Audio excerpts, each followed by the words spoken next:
Report کیسر Khan, young star T V news. السلام علیکم ناظرین، young star T V news سے کیسر خان کی رپورٹ۔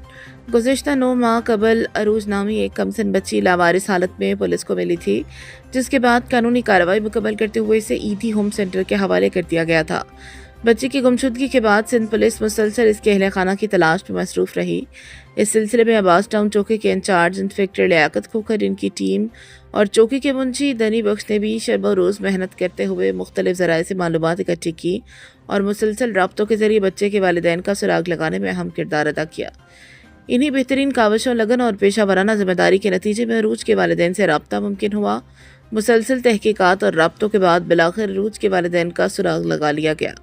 آج انسپکٹر لیاقت کھوکھر کی نگرانی میں عروج کو ایدھی ہوم سینٹر سے بحفاظت ریکور کر کے اس کے والدین کے حوالے کر دیا گیا۔ اس موقع پر جذباتی مناظر دیکھنے میں آئے جب 9 ماہ بعد والدین اپنی بیٹی سے ملے۔ اہل خانہ کی خوشی دیدنی تھی۔ انہوں نے سندھ پولیس، بالخصوص عباس ٹاؤن چوکی کے انچارج انسپکٹر لیاقت کھوکھر، ان کی ٹیم اور منشی دھنی بخش کی انتھک محنت اور کاوشوں کو سراہتے ہوئے ان کا شکریہ ادا کیا۔ عروج کے والدین نے اپنی بیٹی کی بازیابی پر خوشی کا اظہار کرتے ہوئے سندھ پولیس زندہ باد کے نعرے بھی لگائے اور کہا کہ پولیس کی مسلسل کوششوں کی بدولت ان کے گھر کی خوشیاں دوبارہ لوٹ آئیں۔